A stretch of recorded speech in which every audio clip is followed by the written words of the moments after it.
Hi hello నమస్తే welcome to my channel అభిజ్యో. ఈరోజు మనం తెలుసుకోబోయే ఇన్ఫర్మేషన్ ఏంటంటే మెటబాలిజం అండి. అంటే మానవ శరీరంలో జరిగే జీవక్రియ. ఈ జీవక్రియ అనేది మనకి ఎలా ఉంటుందంటే, మనం తీసుకున్న ఆహారం ఏదైతే ఉందో అది డైజెషన్ అయిపోయి ఎనర్జీ రూపంలో ఆల్ పార్ట్స్ ఆఫ్ ద బాడీకి షేర్ చేస్తూ ఉంటుంది. అండ్ ఈ యొక్క మెటబాలిజం మనకి ఏ రకంగా ఉంటుందంటే, హైట్ ఉన్న వాళ్ళకి ఒకలాగా, హైట్ తక్కువగా ఉన్న వాళ్ళకి ఒకలాగా. అండ్ ఈ మెటబాలిజం మనకి ఏ రకంగా ఇబ్బందులు పెడుతుంది అంటే, వెయిట్ బాగా పెరిగిపోతూ ఉంటారు. అండ్ మెటబాలిజం స్లోగా ఉన్న వాళ్ళకి వెయిట్ పెరుగుతూ ఉంటారు. తర్వాత మజిల్ అనేది తగ్గిపోతూ ఉంటుంది, నీరసంగా అనిపిస్తూ ఉంటుంది, చాలా రకాల హార్మోనల్ ప్రాబ్లమ్స్ వస్తాయి. అలాగే వాళ్ళు చేసుకోవాల్సింది ఏంటి అంటే, డైట్లోని లైఫ్ స్టైల్లో చేంజెస్ అయితే ఖచ్చితంగా చేసుకోవాలండి. ఎవరికైతే మెటబాలిజం స్లోగా ఉంటుందో చాలా వీక్గా అనిపిస్తూ ఉంటుందండి, నీరసం అనిపోతూ ఉంటారు, ఫెటీగ్ అంటారండి దాన్ని. అలాగే వాళ్ళకి మోషన్ అనేది సరిగ్గా అవ్వదు, నీరసం అయిపోతూ ఉంటారు. ఒకవేళ మోషనే కరెక్ట్గా అయిందనుకోండి, వాళ్ళు చక్కగా టైం టు టైము అన్ని పనులు చేసుకోగలుగుతారు. సో ఎవరికైతే మెటబాలిజం స్లోగా ఉందో వాళ్ళకి హార్మోనల్ ఇంబ్యాలెన్సెస్ కూడా ఉంటాయి. నెక్స్ట్ వచ్చేసి చాలా సిక్గా, వీక్గా, నెక్స్ట్ పనులన్నీ చేసుకోలేని విధంగా ఉంటారు. అలాగే వాళ్ళు బరువు అయితే పెరిగిపోతూ ఉంటారు. నెక్స్ట్ వచ్చేసి వాళ్ళ చేతులు ఎప్పుడు పట్టుకున్నా కూడా చెమ్మగా అనిపిస్తూ ఉంటాయండి. అలాగే ఎప్పటికప్పుడు ఏదైనా తింటే బాగున్నా అనిపిస్తూ ఉంటుంది, అంటే లైక్ క్రేవింగ్స్ ఎక్కువగా ఉంటాయి. అలాగే మెటబాలిజం స్పీడ్గా ఉంటే ఎలా ఉంటుంది, స్లోగా ఉంటే ఎలా ఉంటుందని చూద్దాము. ఒకవేళ మన మెటబాలిజం అనేది స్పీడ్గా ఉందనుకోండి, వాళ్ళకి టైం టు టైం చక్కగా తిన్నది అరిగిపోయి ఏదైతే తింటున్నారో క్యాలరీస్ అనేవి ఎక్కువగా పేరుకుపోకుండా బరువు అనేది పెరగకుండా ఉంటారు. సో ఎప్పుడైతే ఈ క్యాలరీస్ అనేది ఎప్పటికప్పుడు ఖర్చు అయిపోతూ ఉంటాయో వాళ్ళు ఎనర్జెటిక్గా ఉంటుంది వాళ్ళ ఫీల్. అలాగే బరువు అనేది పెరగరు. అలాగే వీళ్ళకి ఏంటంటే బిఎంఆర్ కానీ, మజిల్ పర్సంటేజ్ కానీ, బిఎంఐ కానీ చాలా బెటర్గా ఉంటూ ఉంటుంది. ఎప్పుడైతే స్లో మెటబాలిజం ఉంటుందో వాళ్ళు తిన్న ఆహారం అంతా సరిగ్గా డైజెషన్ అవ్వక, ఆ అవ్వంది అంతా కూడా క్యాలరీస్ కింద బాడీలో పేరుకుపోయి బిఎంఆర్ అనేది ఎక్కువగా పెరిగిపోయి, బిఎంఐ కౌంట్ కూడా పెరిగిపోయి మజిల్ స్ట్రెంగ్త్ అనేది డ్రాప్ అయిపోతూ ఉంటుంది. దాని ద్వారా వాళ్ళకి ఎప్పటికప్పుడు మూడ్ చేంజెస్ అనేది అయిపోతూ ఉంటాయి, ఫ్లక్చువేషన్స్ ఎక్కువగా చూస్తూ ఉంటారు, ఇమ్యూనిటీ ట్రబుల్స్ అనేవి ఎక్కువగా వస్తూ ఉంటాయి. ఏవైనా ప్రాబ్లమ్స్ వచ్చినా, ఇన్ఫెక్షన్స్ వచ్చినా దాని ద్వారా తగ్గించుకోవడానికి ఇబ్బంది పడుతూ ఉంటారనమాట. సో అందుకోసం మనం ఎప్పటికప్పుడు డైజెషన్ ప్రాసెస్ని పెంచుకునేలాగా తినే ఆహారంలో మార్పులు అనేవి చేసుకుంటూ ఉండాలి.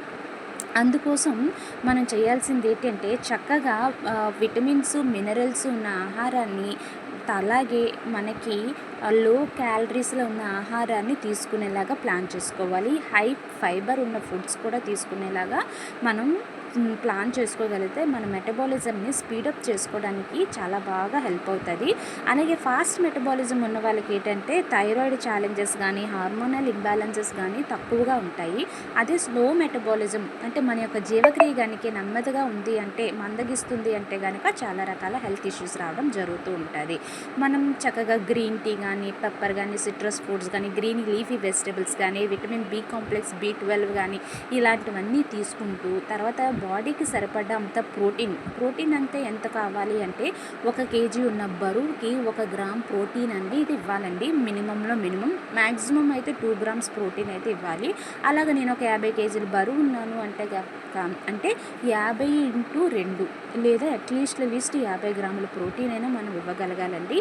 అలాగే చక్కగా టైం టు టైం స్కిప్ చేయకుండా ఆహారం అనేది తీసుకుంటూ ఉండాలి. చక్కగా ఫిజికల్ యాక్టివిటీ కూడా చేసుకుంటూ ఉండాలి. అసలు మెటబాలిజము ఎలాగా మనలో రన్ అవుతుంది అంటే కనుక, ఇప్పుడు మెటబాలిజం ద్వారానే మన యొక్క హార్ట్ రేట్ కానీ, మన యొక్క కిడ్నీస్ ఫంక్షనింగ్ కానీ, లివర్ ఫంక్షనింగ్, ఇలాగ టోటల్ బాడీ పార్ట్స్ అన్నీ కూడా ఫంక్షనింగ్ అవుతూ ఉంటాయి.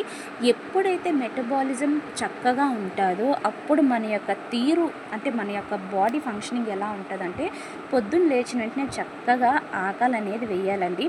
చాలామంది బ్రేక్ఫాస్ట్ అనేది ఆకలి వేసినా స్కిప్ చేసేస్తూ ఉంటారు. బట్ మెటబాలిజం ఎవరికైతే చక్కగా ఉంటుందో వాళ్ళందరూ సరి చేసుకోవాలన్నా కూడా మీరు బ్రేక్ఫాస్ట్ అనేది ఖచ్చితంగా స్కిప్ చేయకుండా ఉండాలండి. నెక్స్ట్ వచ్చేసి వాళ్ళకి చక్కగా బ్లోటింగ్స్ ఏవి లేకుండా చక్కగా టైం టు టైము మోషన్ అనేది ఫ్రీ అయిపోతూ ఉంటుంది. అలాగే ఇవి బ్లడ్ గ్లూకోజ్ లెవెల్స్ కూడా నార్మల్గా ఉంటాయి. తర్వాత వెయిట్ కూడా మేనేజ్ చేసుకోవడానికి హెల్ప్ అవుతూ ఉంటుంది. డైజెషన్ ప్రాసెస్ కానీ, ఎక్సర్సైజ్ చేయాలనే తత్వం కానీ ప్రతిదీ కూడా వాళ్ళు స్ట్రాంగ్గా ఉంచుకోగలుగుతారు. నిద్ర అనేది పర్ఫెక్ట్గా పడుకుంటే కనుక మీకు మెటబాలిజం అనేది చక్కగా నార్మల్ అవుతుందండి. అలాగే టయర్డ్నెస్ అనేది అనిపించదు. కొంతమంది పడుకొని లేచిన తర్వాత చాలా టయర్డ్ ఫీల్ అవుతూ ఉంటారండి.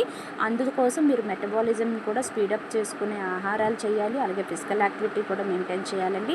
ఇలాగ ప్రతిరోజు కూడా మాకు వెల్నెస్ సెంటర్లో క్లాసెస్ అయితే అవుతూ ఉంటాయి. మీకు ఇంకా మోర్ అండ్ మోర్ ఇన్ఫర్మేషన్ కావాలి అంటే కనుక నా ఛానల్ని సబ్స్క్రైబ్ చేసుకోండి. కంటెంట్ నచ్చితే షేర్ చేయండి అండ్ లైక్ చేయండి. Thank you so much. ఇంకొక ఇన్ఫర్మేషన్తో మళ్ళీ కలుద్దాం. Stay tune to my channel Abhijyoti. Subscribe. Thank you. Bye bye. See you. ఇంకా మీకు ఏ ఇన్ఫర్మేషన్ కావాలో మెసేజ్ చేయండి, నాకు డిఎం చేయండి.